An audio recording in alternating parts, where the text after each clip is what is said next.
All right. Okay.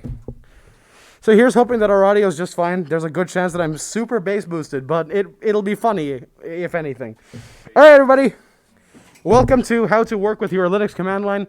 This talk is targeted towards people who have not done a ton of work with Linux and are looking to get started with their shells. And my objective is to show you how much fun Linux command lines can be and how helpful they can be in the long term. And so let's begin. Now, I do need to issue a disclaimer.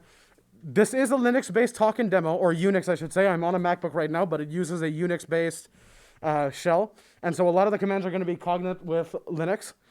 But the concepts covered are not exclusive to Linux by any means.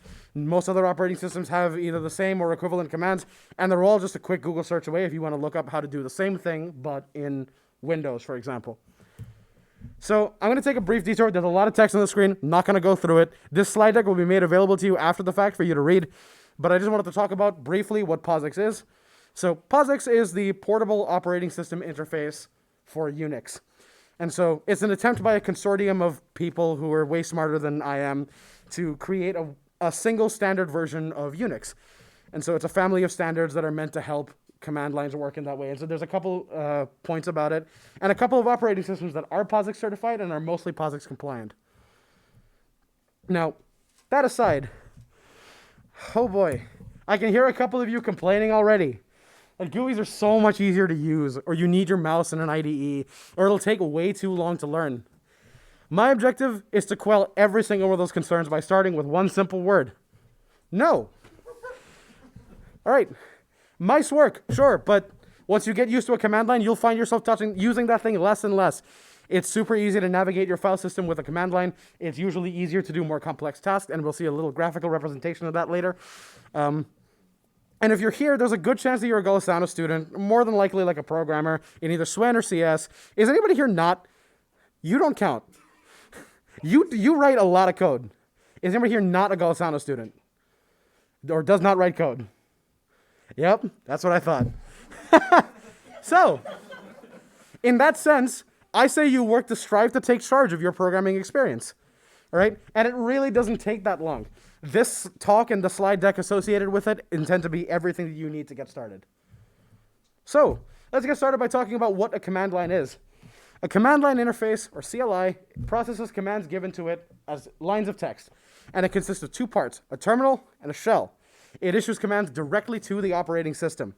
Command line interfaces run in terminals or terminal emulators, where terminals are physical machines that interface directly with the operating system using a shell. Here's an example of a terminal. And a terminal emulator is a piece of software running on a computer that emulates a physical terminal and issues commands to the operating system using a shell. So here's the tech stack that runs most command lines, as you will have. And so, cool little diagram that I slapped together in Lucidchart over the course of maybe 30 minutes. Because, believe it or not, it took me 30 minutes to make this because I'm bad at Lucidchart. Your graphical user interface and your terminal both interface with your shell. And your shell is what sends commands to your operating system, and then your hardware actually does the stuff in your computer memory that allows you to do what you want to do with your computer. The fundamental difference to you at the very front is that you are either issuing text commands to do things, or you are clicking buttons to do things. That's really the only difference. We're going to talk about translating actions from here to here. And so, why should you use a command line? First of all, you get to feel like this dude. All right? And so, yep, we have Hacker Man in the room right there. And so, if anybody in here has had this conversation with me before, one of my favorite ways to phrase this is IDEs can be magic button boxes. You know, they have the little button that does the thing. You click the play button, your code runs. You click the debug button, your debugger runs. And when things go wrong with those operations, since the way things are running is hidden away from you, it can be really, really hard to find the issue that you're trying to diagnose. And so not understanding what's going on under the hood when your programs run won't make you a good developer. I said earlier, strive to take charge of your programming experience. This is one way. Now, command line interfaces are also far less resource intensive. They're also scriptable and friendly to repetitive tasks. You can write scripts to automate tasks for you. And they're super powerful. They grant you a lot of control over your system. And another cool thing that I really, really like about command lines and most of the like Linux tools that I use is their atomic design philosophy. Every command is designed to do one task and one task alone. And you can do more complex tasks by combining smaller atomic tasks. And so by chaining one command, the output of one command into the next, you can achieve more complicated operations. That's not the button I was looking for. All right, I mentioned that there will be a graphical representation of this. Here you go. As you can see, the more complex the task that you're doing with the graphical user interface, the more time that it takes in order for you to do it. With the command line interface, that rise is a lot slower. All right, so I'm sure at this point you guys are sold. All right, where do you begin? Let's start off with 3 simple things. The tilde. Meet your new best friend. You can wave if you want. Tilde is home, better known as your home directory. Its full name on most Linux machines is /home/your username. If you are on a Mac, it will be that /user/your username on this machine. We'll just pop back and act like that didn't happen. All right. On Windows, it'll be C:/user/your username. I forgot to include Macs in this because I originally gave this talk on Linux. All right. Thing number 2, the dot or the period key is your current directory. It points to the folder that you are in at the moment. And then we have ... which is the parent directory to the current one. So if you are in my cool directory, the dot refers to my cool directory, which is where you are right now. And ... will refer to my cool. Not as cool. All right. And now let's move on to a quick demo real quick. We're going to go through a quick who's who of common Unix commands. And so the way that you would use a graphical user interface usually would be to interface with files, for example. So working with directories and files, common operations are if you want to know what folder you're currently in your file explorer, changing from, you would double click a folder and would take you into that folder. Seeing what's in that folder these are all things that GUIs have in there, like, you open up Windows Explorer and Windows, you open up Finder in a Mac. Let's pop over here to a command line. If you want to know how to get here, actually, I should have thought this through. Where did Chrome go? There we go. Apparently not there. This might mess me up, but we'll see. You can run the program terminal on a Mac to fire up a terminal. I forgot that makes everything small again. Is that legible? Just checking. Awesome. Where's my PowerPoint? It's on the other side now. Lovely. We can change that really quickly. This is definitely not sloppy. All right. Let's start off with print working directory, or PWD. It'll just tell you where you currently are. It's the command that I ran earlier to check where home was. How do I know that I'm at home right now? See that tilde right there? That tells me the current folder that I'm in. I have that in my prompt. You may not, but if you don't and you ever want to check, just run pwd and you can see exactly where you are in your file system. Next command, cd to change directories. I have a lot of files in this folder and I want to change directories into a specific one. I'm going to cd and then I'm going to give it the name of the folder that I want to change in. I created a folder of files specifically for this. All right, we're in this cool directory. I want to see what's in it. How do I see what's in it? The ls command will list what's in the folder. No, go away. ls will tell me what's in here. And so you can see I have file 1, file 2, file 3, and a super secret file. We'll talk about that later. All right. I want to see what's in one of those files. I want to see what's in file 1, for example. Right?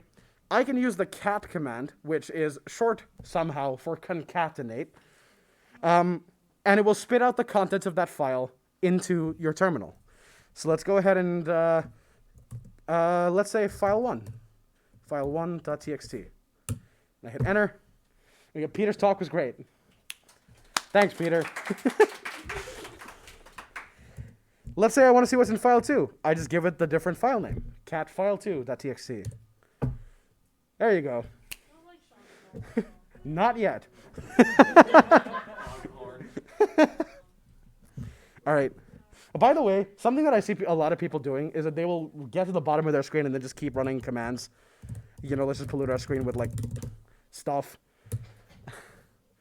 if you ever want to like if any of this content ever becomes like way too much for you, little life hack, you can type in clear to clear your screen, or I hit my caps lock at some point, or slightly shorter than that, if you press Control L, that works on most terminals. Will clear your screen without having to type a command. It's also super helpful for not like polluting your like bash history or your shell history with clear commands when you're using your up or down keys to scroll through your command history. We'll talk about that in a second. All right, anyway, suppose I have a file that's so long that I can't see the entire thing in one concatenate. I should have thought this through because I didn't prepare a file that was long enough for this. How do I do this? Huh? For loop cat. I could. All right, hold on. On the fly, let's make this up. How do I do this? You're in fish though, so good luck. What's up? No, I'm in ZSH. Fish. Hmm? Who knows fish syntax? I don't. That's not a command. Crap. Let's see if this works. Come on. Is LS really that short? Let's choose a... What's a command that would have a little more... Damn, okay. Huh? The man command? Apparently these are really short addresses to other commands. This is news to me. I've never done this before. W-get? No. Wait, what's which W-get giving you? Check that first. Huh? Check which W-get is giving you. No. What? No. Shantanav, no. Okay, hold on a second. I always forget the keybind to switch keyboards. Can I have my command line back, please? Thank you. Oh, this is scuffed already. All right. Which W-get? Oh, that would be why. Wait, what is which curl? All right.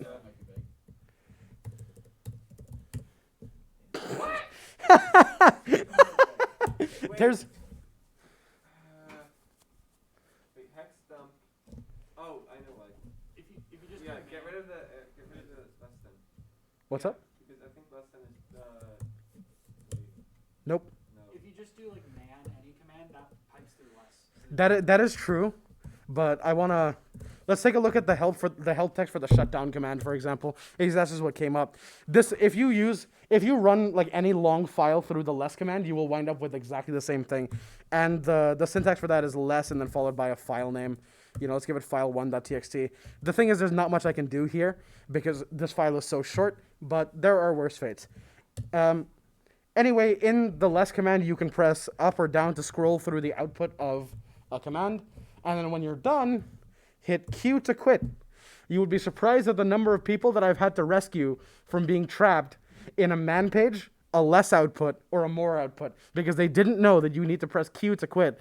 People mash the escape key and are like, how do I get out of here? Because it doesn't work. If I enter the same, I'm mashing my escape key right now. Nothing's happening. Q to quit, guys. Keep that in mind. That's the wrong way. All right. That's the less command. It took way too long to explain, but whatever. Let's say I want to create a file. What are the files that I have in here? I've got file 1, file 2, and file 3. I want to create file 4. All right, touch file4.txt. And I run that, and now I run ls to see what's in my folder. And I can see that file 4 has been oh so nicely created for me to use. What's in it? I don't know what you expect to be in here. It's completely empty. There's nothing here. But let's keep at it. Now, we've talked about we've talked about files and their like creation and like being able to see what's in your current folder and moving across folders, sure. Which I should have also thought to demonstrate. Remember when I mentioned that CD will take a directory as an argument? You can give it one of the 3 things that we talked about earlier as an argument. If you cd dot, this will work. It's not going to throw an error. But it's completely pointless because you're telling your shell is like, hey, you know the folder where you are right now? Go there. It's like, well, I have nothing to do. All right. cd dot dot will take me up a directory. Notice how I'm currently in /CLI talk. If I cd dot dot, I am now only in tilde. So that will take me up a directory. If I can also give it an absolute path. So if I give it like a random folder, let's just pick one for my computer. Let's go to Etsy cups. I don't know what that is. We're here now. There's stuff here. Is cups a command? No, it's not. Oh well. So let's say I'm like in the depths of my like file system somewhere and I want to go to my home directory easily. Well, the one way to do that is you can cd tilde. This will work, but a quick shorthand for most shells, bash, zsh, and fish do this at the very least. I don't know how many. I know Windows PowerShell also does it, but I don't know how many more do. Is if you just run cd without arguments, it will take you back home, which is really convenient. If you ever get well and truly lost in your file system, just cd enter. You'll wind up back to hopefully a spot that's familiar to you. Like I said, this guy's your new best friend. Get to know him. All right, let's pop back into CLI talk, which is where all of our files are. Now, we've talked about moving files, creating files. Let's say I want to create directories and I want to move them around. I want to copy files from one place to another. We're going to start off with the mkdir command, make directory. And so, boy, I wonder what that command does. What should we name our directory? Quick. Box. All right, mkdir box. I should, hold on, before I run this, I should notice there is nothing here named box. There is now something here named box. Magic. All right, so we have a directory named box and we can cd into it. And now we're in CLI talk /box. What's in here? Nothing. Not yet. We haven't given it anything yet. I'm going to give it a file5.txt. And we're going to open it using Vim, which I have another talk on Vims at some point. Hopefully. We'll just say, Kaya. We have succeeded at putting Kaya in a box. All right.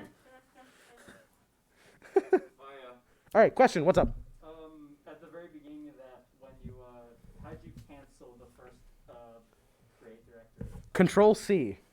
So whatever I have in a buffer, if I press Control-C, it will immediately jump me to a new prompt without running the prior command, which is really helpful. What's up? It's always Control, even on a Mac, right? Yeah. You don't do Command-C? Yeah, Command-C will copy and paste. That's actually why Macs made the distinction, is so you can copy and, like, Command-C, Command-V will copy and paste, whereas Control-C and Control-V will actually do their respective, like, terminal operations. I think it's a better way of handling it than the way that Windows does, where it will map it to completely random things. For example, in order to paste in Windows PowerShell, it is not Control-V. It's right-click, of all things. But I will never... I wouldn't have to touch my mouse. Yep. In most cases, I think Shift Insert also works, but that's always been finicky, and it also doesn't seem to work through SSH sessions. I have a lot of issues with the way that Windows does their PowerShell command lines, but we'll fight that fight later. We've got a question from Ryan. No, not a question, but if you want to paste, you have to do Alt space E and then P. Yep. I remember encountering that. And yes, it's dumb. I like I said, I have issues with the way the Windows does it, but I will rant about that some other time. All right. We now have our directory. It's cool and all. It's got Kaya in it. Let's do a thing. For demonstration reasons, I'm going to talk about the rm command first, even though it's at the very bottom here. Rm will remove a file. It will remove a file. It won't remove a directory, but there's one caveat to that I'll explain in a minute. We're going to rm file5.txt. Hold on. Let me do my thing. We have file5.txt. rm file5.txt. It'll ask me to confirm because I have my terminal set up that way. Be very careful. Terminals will not normally ask you to confirm whether or not you're deleting a file. It'll very often you ask it to delete a file. Okay, it's gone. And it's not like, so here's the scary thing about command line. It's not like there's a trash or recycle bin that it's going to. If you rm a file, it's gone. Gone. I have definitely lost an assignment like this. Please don't do this. I'll show you how to get that confirmed later on. But now when I run ls, there's nothing here. It's the ultimate disappearing act. Kaya is gone. Let's get out of the box. Now, I mentioned earlier the rmdir command, remove directory. Boy, I sure wonder what that one does. Remember that box directory? I run that. Oh no, our box is gone. Wait, hold on. I haven't gone over that command yet. Oh no, our box is gone. Oh well, there are worse fates. I thought for a second that file 5 wound up there. I was like, wait, what did I do wrong? Okay. Anyway, moving and copying files. Somewhat counterintuitively, the mv command, the move command, can be used to rename files too. So if I wanted to change the name of file 1, for example, file1.txt to file5.txt, for some reason I've decided that I want to make this particular change. If I run that, an ILS, I now no longer have file 1, but I have file 5 instead. Who remembers what file 1 contained? Peter's talk was great. File 5 now contains Peter's talk was great. Now I've decided that I want both file 1 and file 5 to exist at the same time, but I want them to both contain Peter's talk was great. I want to copy file 5 into another file called file 1. So I can do that by running the cp command, cp for copy. Copy file5.txt to file1.txt. And when I run that, and I run ls, I now have file 1 and file 5. So if I cat file 1, and if I cat file 5, they both say the same thing. So you've now copied one file into another file. Let's talk about moving files across directories. Let's go ahead and open up file 5 really quickly. And we'll change this to Kaya. I'm going to keep picking on Kaya. And let's go ahead and make another directory called box. I've now decided to do a more sophisticated operation. What I did before was I created a box and then I made Kaya inside it. Now, don't think about that too hard. Now, what I'm going to do is I already have Kaya, and now I have a box. I'm going to move Kaya into the box. File 5 is now gone. But if I cd box, file 5 is now here. What's in file 5? Kaya. Kaya's in the box. I'm going to keep picking on Kaya. I can spell, I promise. All right. So that's us having gone down through our who's who of common Unix commands. Are there any questions about any of these so far? What's up? What if we're lazy and I don't want to make dir or touch or less? You can either alias them so they can have different names, or very often if you most shells have tab to autocomplete. So if I type out TOU and I press tab, it will automatically complete the rest of the touch command for me. I wonder if there's right. And so if I TO, it'll give me like a list of options to scroll through on which command I'm looking for. What do you do? This is news to me. Oh, table of term info entries. That's what. Okay, cool. Oh, hey, that's good for the less command. Oh yeah, I could pipe it in a less. You're right. Let's put it into a file first. File6.txt. I'll explain what that greater than sign means in a second. Less file 6. Why didn't I think of that? Just use a man page and pipe it into something. Remember that less command I was talking about and how it was exactly the same interface as a man page? Which I'll talk about what a man page is. There you go. Yep. All right. We're going to get rid of that before I have to think about it for too long. Yes, go away. All right. Any more questions on this? Has anybody been following along by chance with a shell? You had a question. What's up? So I did not actually know that RMDir was the thing. I always do RMRF. Yeah. So that was the alternative I was talking about. Thank you for reminding me. I forgot to go over that. We're gonna dir box. Oh, it already exists. That's right. Box. What's in here? We have file 5. Let's create another directory in here called cardboard just to piss Kai off. I'm gonna cd cardboard. We're gonna create a file in here This will be file 7. I guess we're on 7 now. And what we're going to put in this file is...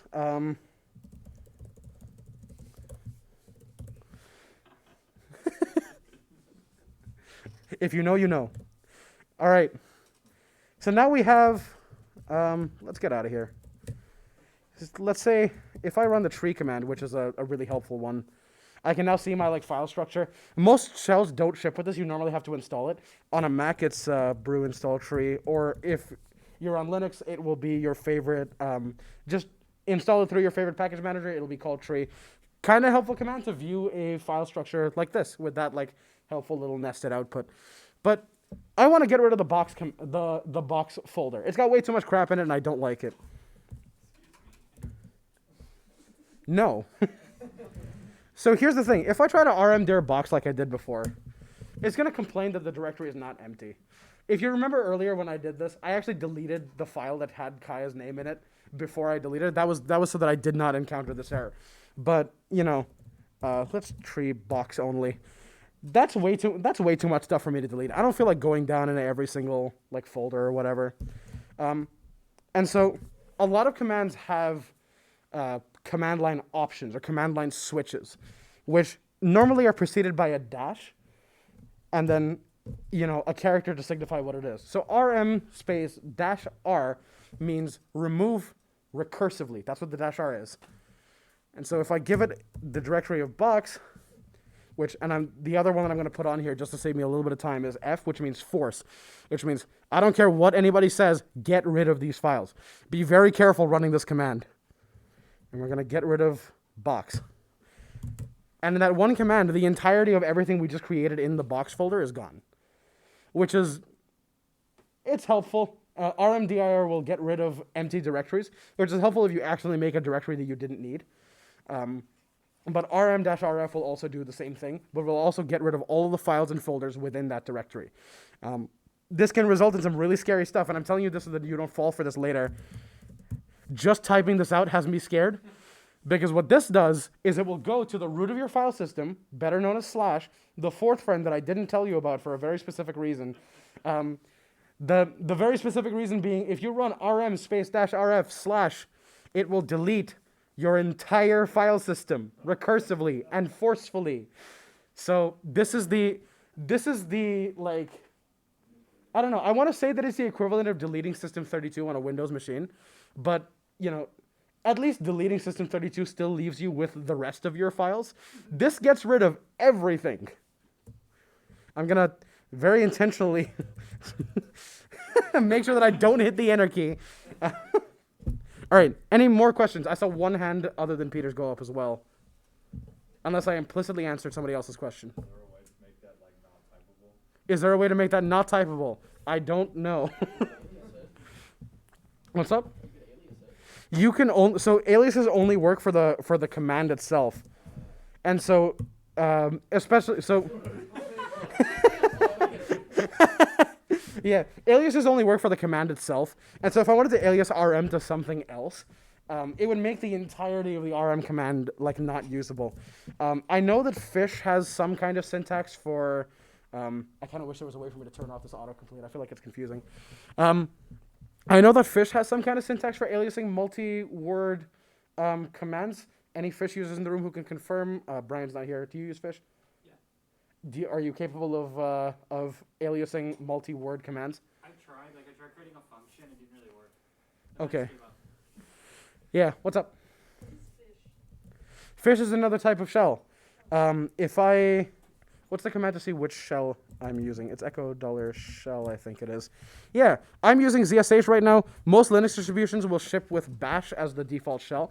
But remember, hold on, let's go back a whole bunch of slides. This stack right here, it's literally just the name of this program. And so there are different ones. Bash is the born again shell. ZSH, I'm not sure what it stands. I don't remember what that stands for. And then fish is, I don't know. Fish stands for fish. Fair enough. Friendly interactive shell. Awesome. I didn't know that. I learned something today. Right. If anybody feels like parsing this can of worms, Fish is also not completely POSIX compliant. It doesn't run the same standard. And so that's a whole thing. I should have thought to include that maybe on this slide, but whatever. All notes for the next time that I deliver this talk, provided I don't bomb it so badly this time that I don't feel like ever giving it again. But anyway, where was I?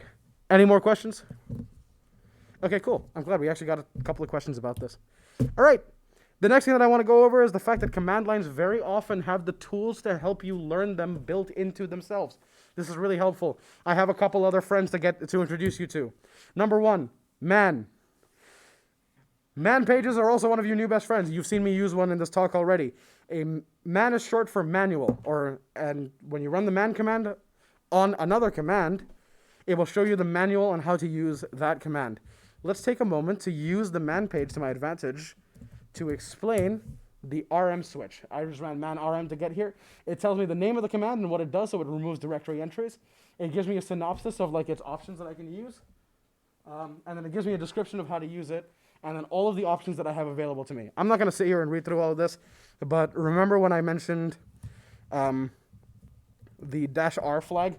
So lowercase r is equivalent to -R. -R up here says that it will, the short version of this is that it will do it recursively. Where is -F? Unless I scroll past it. There it is. Attempts to remove the files without prompting for confirmation. No confirmation means you're not going to, it's just going to get rid of everything without asking you. It's like, oh, it assumes you know what you're doing. So man pages are super helpful. And again, Q to quit. I have this on my slide. You'd be surprised at the number of people I've had to rescue from being stuck reading a man page. Next up, we have a couple honorable mentions over here for the apropos command and the what is command. The apropos command is pretty helpful. It will take a keyword that you give it, let's say it's list, and it will give you all of the commands that have the word list in their description. So if you want to know how to list, let's say you want to know how to list the contents of a directory. Well, remember that tree command that I just ran? That shows up in here because it contains the word list in its description. It's a like complete match, and so it's also going to pull up something like Apple VNC server, which listens for VNC connections. The listens contains the word list, and so it wound up in the resulting search. But the apropos command is helpful for if you want to know how to do something. You look up a keyword, and it will pull up all of the commands related to that keyword. There's also what is. And let's say I give it the ls command. What is ls will tell me, after some cursed output for some reason, will tell me what the command that I'm doing is. It'll give you a brief description of the command. All right. A couple of you saw me earlier using so let's see. What did I do again? Man toe, and then I used the like greater than symbol.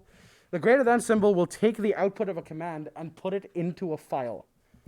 And so I have, let's say, the manual for the toe command, and I want to put it into a file. Do I have file 6 declared? I don't. Cool, I'm not overwriting anything. If I use the greater than symbol and I say, let's put it into file 5, provided I can spell. What this is going to do is take the output of man toe and put it into a file that we've named file5.txt.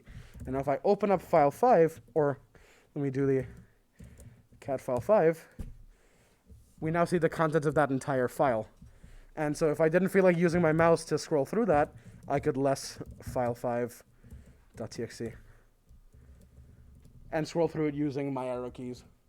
Or if you're a Vim user, J and K, J will go down, K will go up. Q to quit. If I want to take the output of another command and append it to the same file, then I use 2 greater than signs. So I'll show off the difference here. Let's say I have the man for ls, and I want to put it into file5.txt. I've now run that command, but now when I look in file 5, oh no, what is this garbage? Hold on. Apparently it's, okay, I'm going to blame it on my Mac being weird. When I scroll through this, remember how this file used to contain the man page for the toe command? It doesn't anymore. This is where I ran the command, and it jumped right to the ls stuff. It completely overwrote what was in there. if I want to, let's say I want the like content of the like tow command in there as well. Oops, wrong button. If I want that to be preserved, I'm going to use this to append. Come on, give me hello. I'm going to use this to append to the file instead. So rather than deleting everything, it'll put a cursor at the end of the file and just put all the new stuff over there instead. And so now when I open up file 5, we'll put up with this. We have the ls command, and then we also have the man page for the tow command right here in the same file. No, go away. And let's go ahead and get rid of file 5. We don't need that anymore, I don't think. Yes, we'll get rid of it. So that's when you want to put stuff into a file or append to a file. If you want to use the contents of a file as input into a command, you know, let's remind ourselves of what's in file. We never looked at file 3, did we? File 3 contains the following text. Let's say I want to count how many words this is. If I use the wc command and I use the less than symbol with file3.txt as its input, it will tell me the number of lines, the number of words, and the number of characters. The wc command is for word count, and what I'm doing with this less than symbol is I'm saying, hey, whatever's in file 3, feed it to this command and see what it outputs. And so that's one way that you can redirect where text is going. And then there's the pipe operator, which will take the output of one command and then use it as the input to another command. So let's say I have ls-la, for example. ls, and then if you do some reading on the man page, the -l and the -a flag, which you can just smush into -la, will run it in long listing and will list all files in the directory. The a here is unnecessary, but I have it for fun. Why not? I want to search this output, for example. Hold on. This is probably a good time to demonstrate the word apropos in use. Search. I want a command that searches something. All right. Search the what is databases for strings. Search for classes and objects. Now what I'm looking for. File pattern searcher. That sounds right. That was the grep command. Let's use that. So ls-la, and then we're going to pipe it into grep. And then let's say I want to look for anything with the name file in it. That was all of them. We're going to...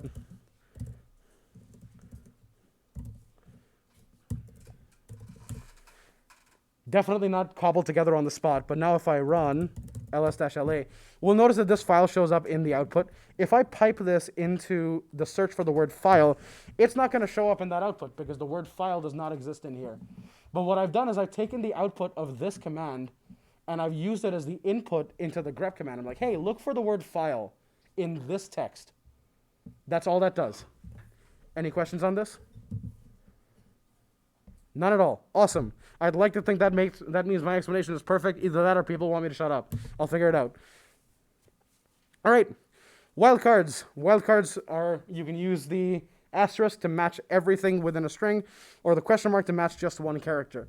What that means is if I want to,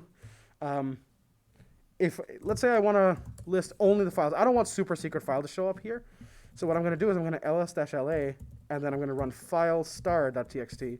Or let's demonstrate the question mark first. File question mark.txt. The wildcard in this string will match only one character over here. So it will take a look at all of these lines of output and then see which of the file names have the format file followed by something and then .txt, only one character.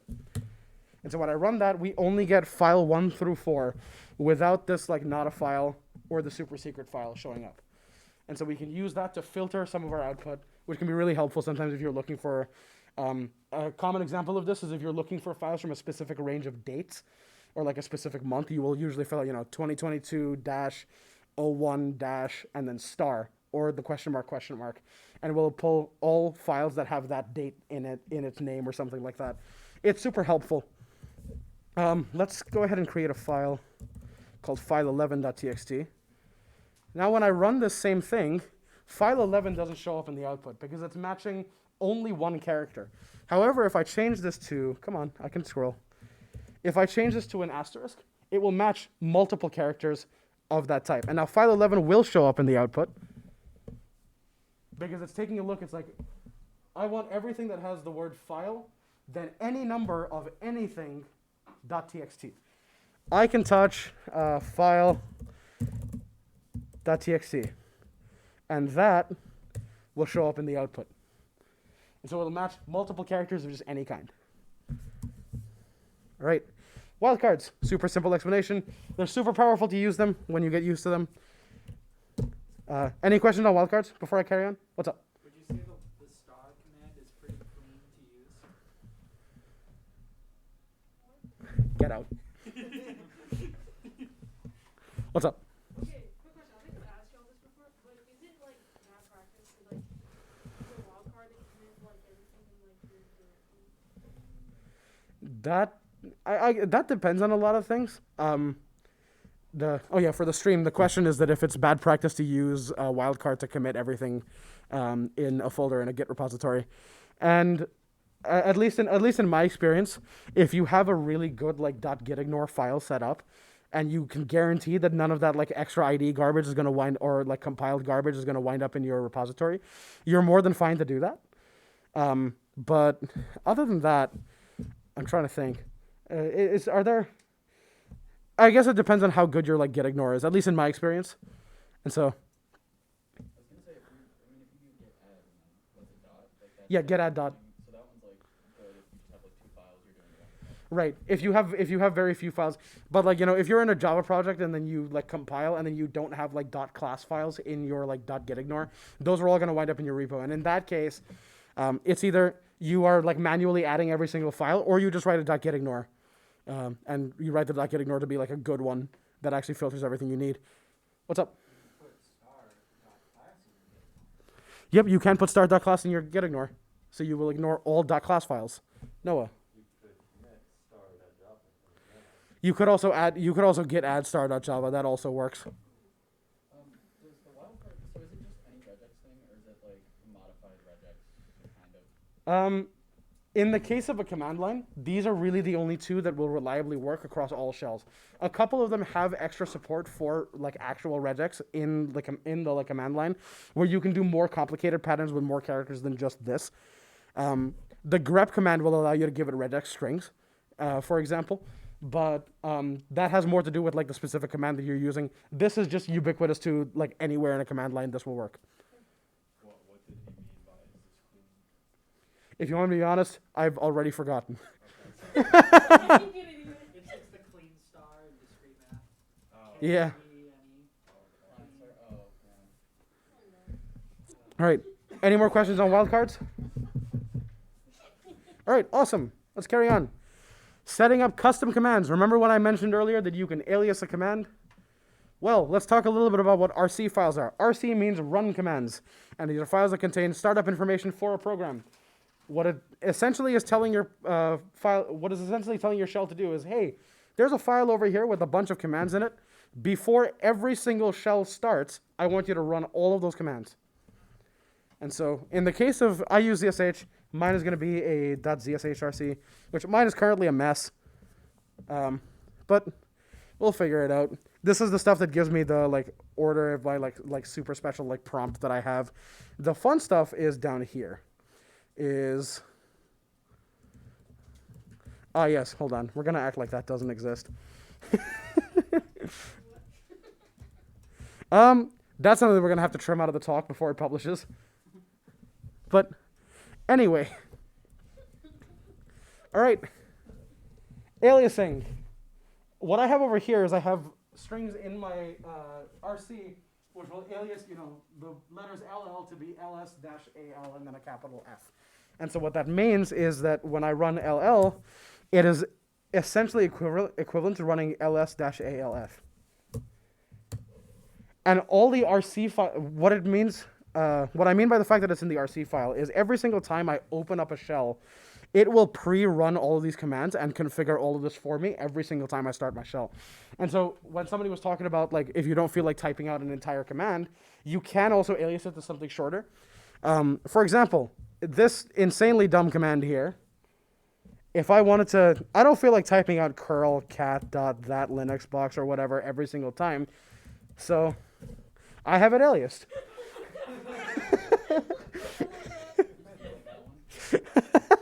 It's a great alias to have, I gotta tell you. So how can we install that alias? The alias? Just copy paste the following string into your .rc file, which depending on your shell, which I see you use a MacBook, right? So yours is going to be in, nope. Yours is going to be in tilde/.zsh rc. And so that's actually the file that I'm opening. I should have just showed the actual command itself. But I have some stupid commands to like clear my screen. I use Vim sessions a lot, so I have, rather than having to run vim-S session.vim every single time, I have that alias to vim-s. And remember how I mentioned that I have the confirm enabled for both my remove and my move commands? This is how I'm doing them. I'm just aliasing the commands to themselves with the -i flag. And so if we check out the, come on, -i. If we check out the man page for it, the -i flag will forcibly request confirmation before attempting to remove each file.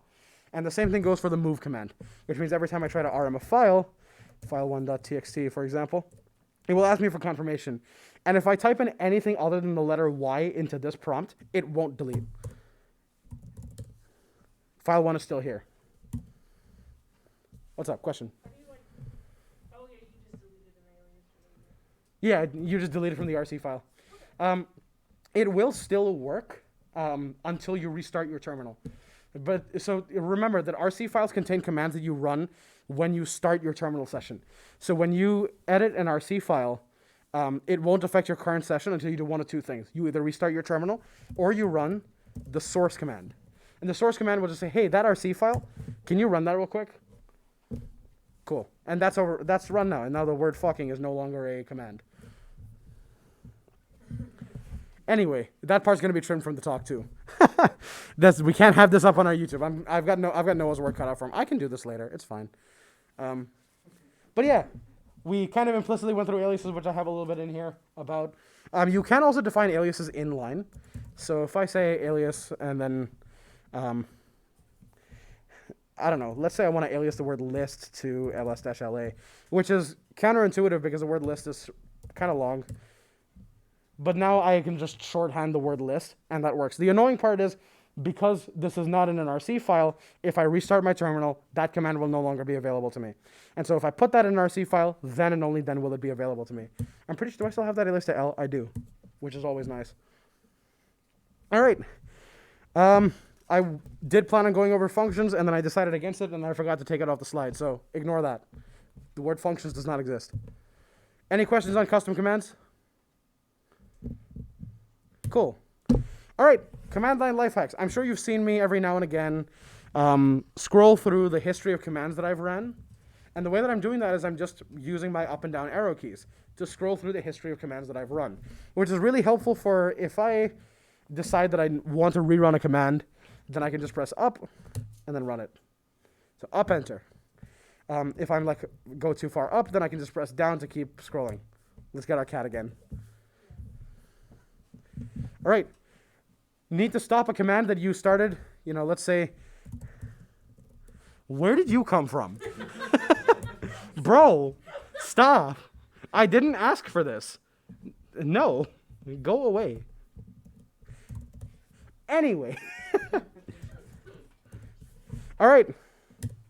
Oh no, I've run a super long command that's going to hang my terminal for 100 seconds. How do I get out of here? Control C will stop it. We'll just stop the command dead in its tracks. It'll send a kill signal to the process and end it right there. If you decide that you have a really long task that you started and is hanging in your terminal that you want to keep doing other things and don't want to have to wait for this really long command to finish, in the middle of running that command, let's go back to the sleep 100. If I press Control Z, it will suspend the process and it'll keep running in the background. And when I type in the word jobs, I can see that sleep running. And this is going to keep running for like 100 seconds. So we'll just leave that there. And eventually I'll run the jobs command and it's not going to be there anymore. If I want to bring it back, I can run the FG command and it will continue the sleep, which There's nothing exciting happening here. I'm just going to put it back into the background. What's up? But does FG just bring up the most recent job in the background? Yep. Mm-hmm. It's run like a stack. What's up? When it's in the background, is it any slower than? Not that I've ever perceived. I'm sure that it probably is because you're doing stuff like synchronously in addition to that, but not. It's the difference in performance is like marginal. It's never been an issue for me. Is there any way to index the job? There probably is. I don't know it offhand because this is a feature that I basically never use.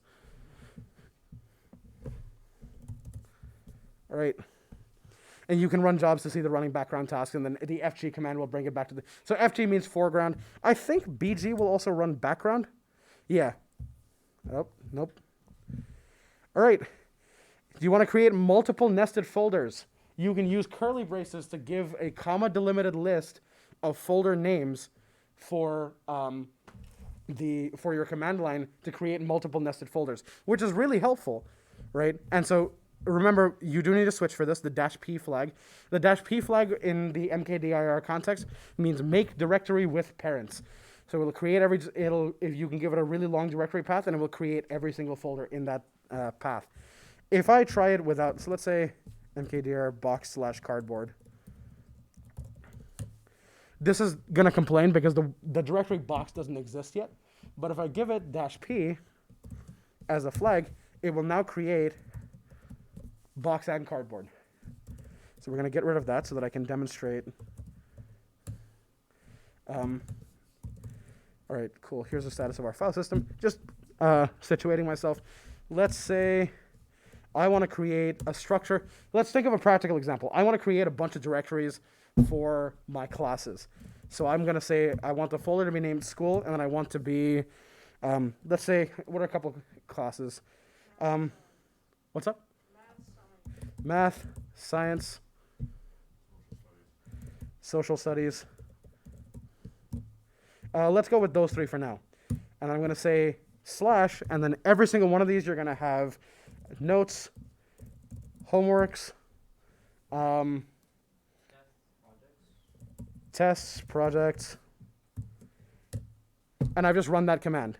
Now, when I run ls, you will see I now have a folder called school, and the cool part is if I tree school, I now have math and science and social studies with homework, notes, projects, and tests kind of all set up there. So I've set up a file structure for every single one of my hypothetical classes that I want to take.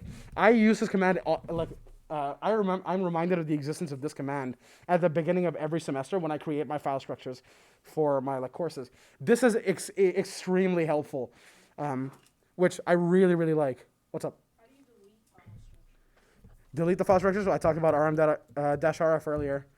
So if I get rid of school, hell yeah, I've just deleted school. we don't need that anymore. Somebody insert a Pink Floyd joke or something. Anyway, let's say some commands will require you to have super user privileges. The sudo command will run a command as a super user. It literally means super user do, sudo, or sudo. Some people pronounce it that way, but I think they're weird. Sometimes, so let's take a, as I'm sure you've noticed, I have a file in here called super secret file. If I try to cat super secret file.txt, it's giving me a permission denied. I'm not allowed to read the contents of this file. However, if I run it as a super user, I can. But I don't feel like typing out sudo cat super secret file all at once. I can just run $! and it will do it for me. The $! is a macro for the previous command. And it's really, really helpful. You can use it to substitute it back into whatever command you're running next. And so now when I run it as sudo, I can actually run it. Any questions about this? Just some basic command line life hacks. What's up? Notably only works on C shell and bash, right? I think so. I've never used fish, so I have no idea. Does not work on fish. Does not work on fish? News to me. What's up? They don't want to add it. Why not? Philosophy, something is too niche. Fair enough. Any other questions on this stuff? All right. Why have you not shown me make your -p? That's so cool. It's a really, really helpful command.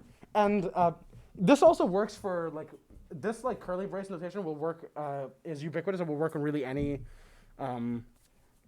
it'll work in most contexts where what your shell will do is it will look at it and will iterate over the values in every single one of those. So it has more applications than just mkdir, but I couldn't think of any for the purposes of this talk. I thought this was the best way to demonstrate the power of that feature, which is really, really helpful. Any other questions? All right. Actually, just to further carry that on, I think the other thing is that that's why it can feel like learning command lines is difficult, because they don't show you stuff like this.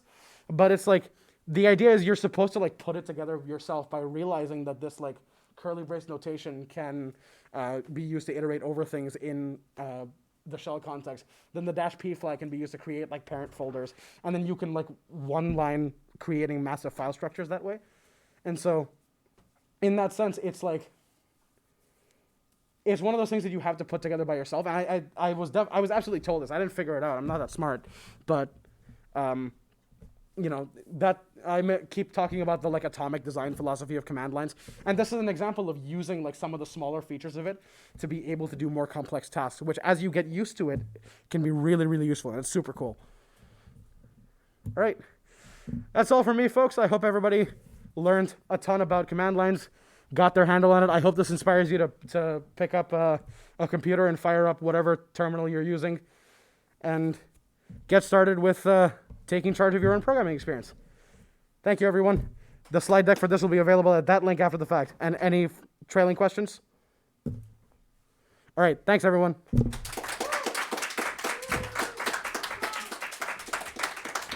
All right.